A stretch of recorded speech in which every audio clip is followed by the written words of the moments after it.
نحمده ونصلي ونسلم على رسوله الكريم اما بعد فاعوذ بالله من الشيطان الرجيم بسم الله الرحمن الرحيم ولا تشتروا بعهد الله ثمنا قليلا انما عند الله هو خير لكم ان كنتم تعلمون، اور اللہ کے عہد کے بدلے تھوڑی سی قیمت نہ لو، بے شک جو اللہ کے پاس ہے وہ تمہارے لیے بہتر ہے اگر تم جانتے ہو۔ اللہ کا عہد یاد رکھیے گا کہ اسلام کا عہد ہے۔ الاسلام کا عہد توڑنے کی صورت میں فرمایا کہ اگر تمہیں دنیا کی کوئی بھلائی ملے تو اس کی طرف توجہ مت دو، کیونکہ اسلام پر قائم رہنے کی صورت میں اللہ رب العالمین نے جو تمہارے لیے بھلائی تیار کی ہے وہ اس سے بہتر ہے کہ جو تم اسلام کا عہد توڑ کر دنیا میں پاؤ گے، جیسے کہ قادیانی ہو جانا، کہ چند ٹکوں کے عوض اپنے ایمان کو بیچ دینا اور ایمان کا سودا کر لینا۔ فرمایا کہ یہ جو اللہ کے پاس، جو اللہ نے تمہارے لیے تیار کر کے رکھا ہے اس سے یہ بہتر ہے، یعنی اگر تم یہ اللہ کی عہد کے بدلے میں تھوڑی سی قیمت لے لی تو۔ فرمایا کہ اگر تم دنیا اور آخرت کی بھلائیوں کے مابین جانتے، فرق کرنا جانتے تو فرمایا یہ بات تم سمجھ جاتے، اور اس کو مزید اگلی آیت میں بتایا۔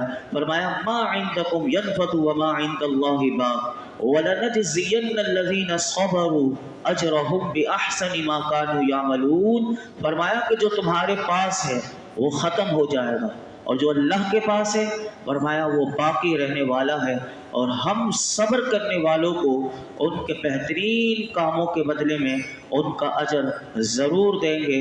فرمایا کہ تمہارے پاس دنیا کا کوئی سا بھی قیمتی سے قیمتی سامان کیوں نہ ہو، فرمایا کہ وہ دنیا کا سامان ہے، اور یاد رکھنا کہ یہ سب فنا ہونے والا اور ختم ہو جانے والا ہے، لیکن اللہ کے پاس جو خزانہ رحمت ہے اور آخرت کا ثواب ہے وہ ہمیشہ باقی رہنے والا ہے۔ یہی وہ چیز ہے کہ جس کو پچھلی آیت میں بیان کیا گیا کہ جو اللہ کے پاس ہے وہ تمہاری دنیاوی کمائی سے بہتر ہے، لہٰذا اپنے عہد کو تھوڑی سی قیمت کے بدلے میں نہ بیچو۔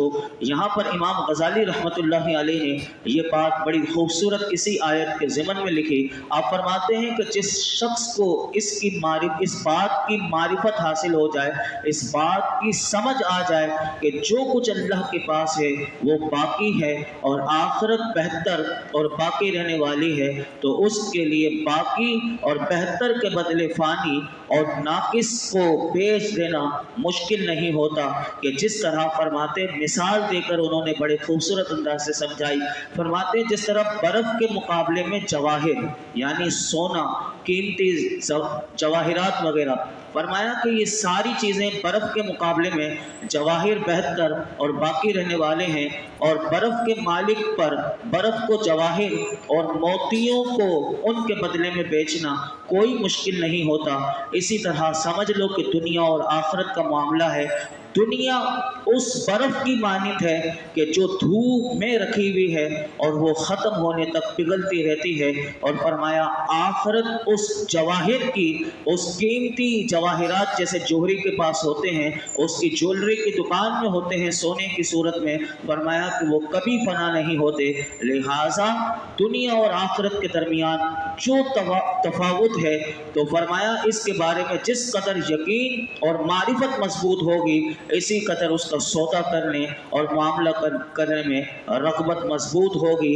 حتیٰ کہ فرمایا کہ جس شخص کا یقین مضبوط ہوتا ہے وہ اپنے نفس کو بھی اور اپنے مال کو بھی بیچ دیتا ہے، جیسا کہ صحابہ کرام نے سودا کر لیا، انہوں نے آخرت کی زندگی کو سمجھ لیا تو انہوں نے اپنی جانوں کے بھی نذرانے پیش کر دیے، اور حضور کی بارگاہ میں ہمیشہ فدا کا ابی و امی، یا رسول اللہ میرا مال، ہماری جانیں سب کچھ آپ پر قربان، اس دین کے لیے قربان، وہ تیار رہتے تھے۔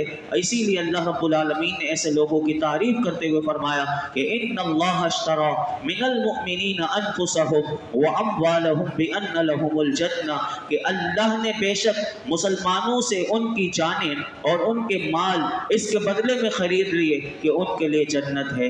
یہ دیکھیے کہ مسلمانوں سے جان اور مال کا سودا تجارت کرنے والا اللہ رب العالمین ہے، مسلمان یہ بیچنے والے ہیں۔ تو دیکھیے کہ کیسے فرمایا کہ مومنوں سے اللہ نے ان کی جانیں اور ان کے مال اس بدلے میں خرید لیے کہ ان کے لیے جنت ہے۔ پھر بتایا کہ انہوں نے یہ جو سودا اللہ سے کیا ہے، اس سودے میں ان کو کوئی نقصان نہیں ہوا بلکہ نفع ہوا۔ فرمایا فاستبشروا ببیعکم الذی بایعتم بہ، تو اپنے اس سودے پر خوشیاں مناؤ جو سودا تم نے کیا۔ لہٰذا یہ آیت ہمیں پیغام دے رہی ہے کہ ہر مسلمان کو یہ چاہیے کہ وہ دنیا کے فنا اور زائل ہو جانے اور آخرت کے ہمیشہ اور باقی رہنے کے بارے میں ہمیشہ غور و فکر کرے، اور کبھی معاملہ دنیا اور آخرت کے معاملہ آ جائے تو اس کو ہمیشہ اپنے ذہن میں اس قرآن کے پیغام کو یاد رکھنا چاہیے کہ آخرت کو دنیا پر ہمیشہ ترجیح دے اور دنیا کی فانی نعمتوں اور لذتوں سے بے رغبتی اختیار کرے۔ ورنہ اگر اس نے اس کا الٹ کیا کہ دنیا کو ترجیح دے دی آخرت پر، تو یاد رکھیے کہ پھر اس کے لیے بربادی ہے۔ دنیا کی لذتیں تو اسے مل جائیں گی، دنیا کی فانی نعمتیں اسے مل جائیں گی، لیکن اللہ کے پاس جو ہے، جو جمعے کے خطبے میں بھی میں نے آپ کے سامنے عرض کیا تھا کہ اللہ رب العالمین کے پاس جو ہے وہ ہمیشہ رہنے والا اور باقی رہنے والا ہے۔ اس لیے ہمیں اس سودے میں یہ قرآن ہمیں بتا رہا ہے کہ اس بات کو یاد رکھنا کہ ما عندکم ینفد وما عند اللہ باق، کہ جو تمہارے پاس ہے وہ ختم ہو جائے گا اور جو اللہ کے پاس ہے وہ ہمیشہ رہے گا۔ تو پھر دنیا میں انسان کے لیے زندگی گزارنا آسان ہو جائے گا۔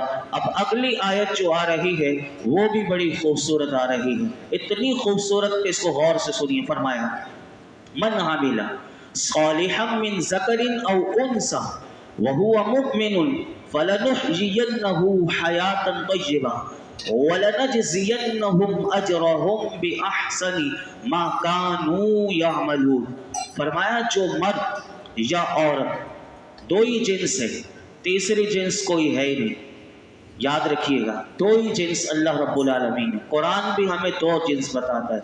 یہ جو تین جنس سٹینڈرڈ، یہ جو قانون لے کر آئے ہوئے ہیں، دیکھیے اس قرآن کو سمجھنے والے کبھی بھی ایسی اللہ کی نافرمانی نہ کرتے۔ فرمایا کہ جو مرد یا عورت نیک عمل کرے اور وہ مسلمان ہو، یہ دو کام بتایا کہ پہلا کام کہ مرد ہو یا عورت ہو، دونوں یہ کام کریں کہ وہ مسلمان ہو، تو فرمایا اور وہ نیک عمل کریں، تو فرمایا ہم ضرور اسے پاکیزہ زندگی دیں گے اور ہم ضرور انہیں ان کے بہترین کاموں کے بدلے میں ان کا اجر دیں گے۔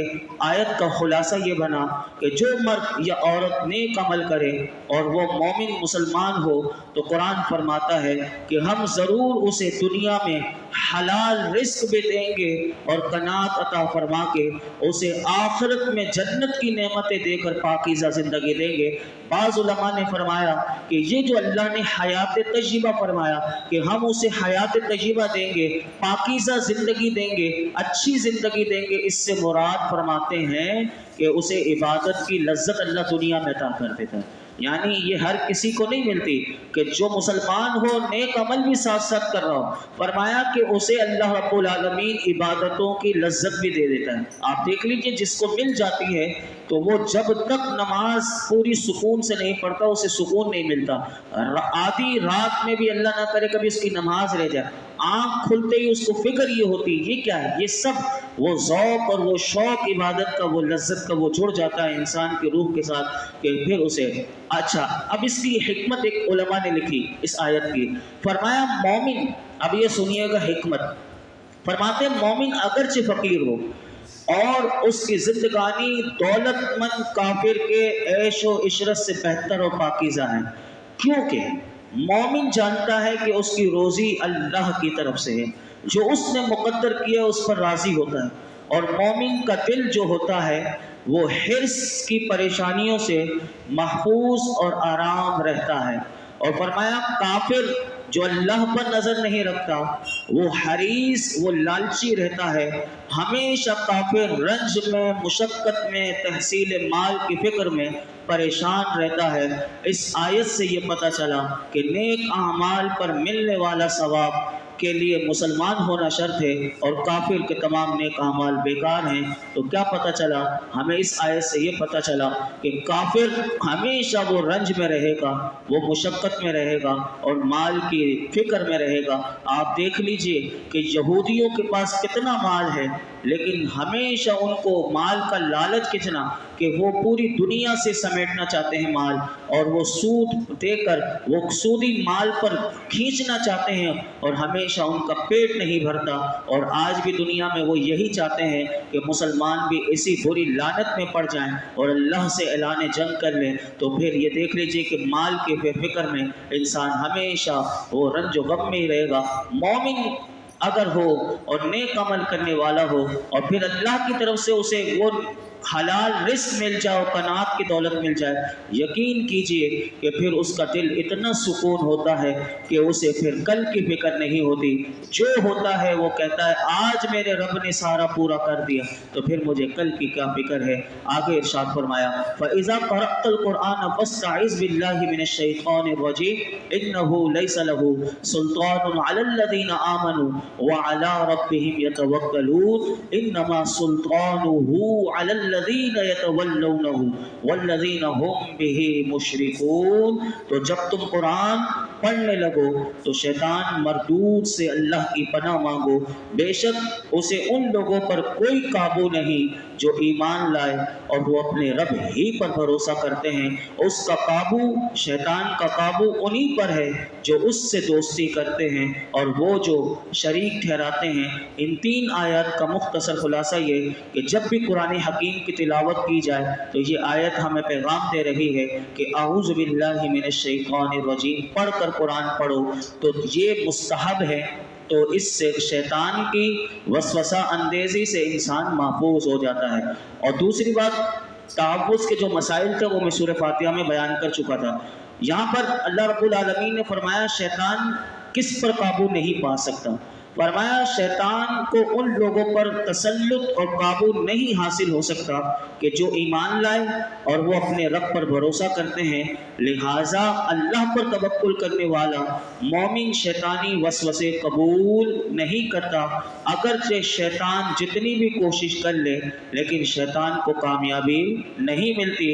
اور اس کی تیسری آیت میں یہ فرمایا کہ شیطان کو ان لوگوں پر تسلط حاصل ہوتا ہے کہ جو شیطان کو اپنا دوست بناتے ہیں، اس کی پیروی کرتے ہیں، جو وسوسے ڈالتا ہے اس کو ایکسپٹ کر لیتے ہیں، قبول کر لیتے ہیں، اور وہ شیطان کے وسوسوں کی وجہ سے مختلف چیزوں کو اللہ کا شریک بنا لیتے ہیں۔ اس سے یہ پتہ چلا کہ شیطان کوئی زبردستی نہیں کرتا۔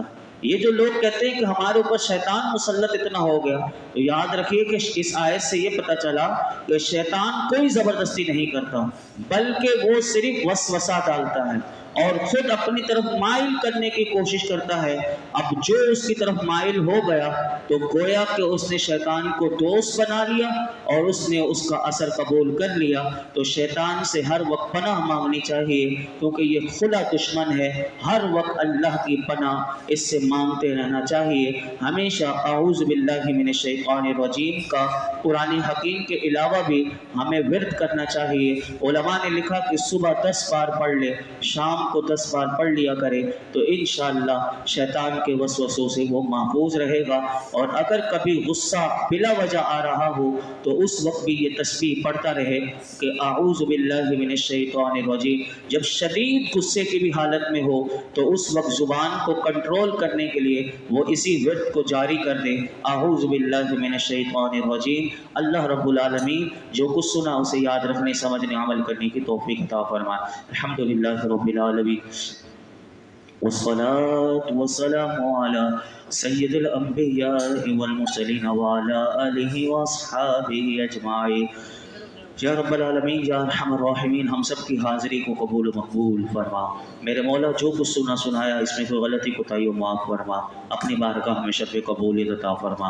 اخلاص اخلاص اخلاص کے ساتھ، یقین کے ساتھ، سیکھنے سکھانے کی نیت سے کے ساتھ، عمل کرنے کے جذبے کے ساتھ ہمیں مولائی کریم ہمیشہ قرآن حکیم کے ساتھ وابستہ رہنے کی توفیق عطا فرما۔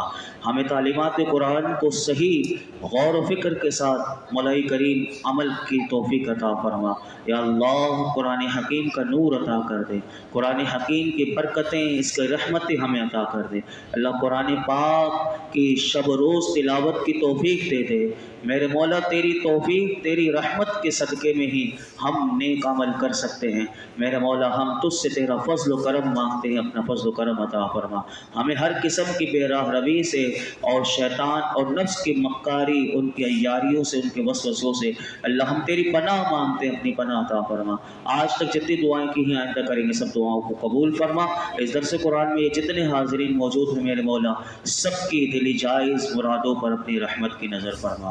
وصلی اللہ تعالی علی خیر خلق محمد وعلی آلہ وصحبہ اجمعین۔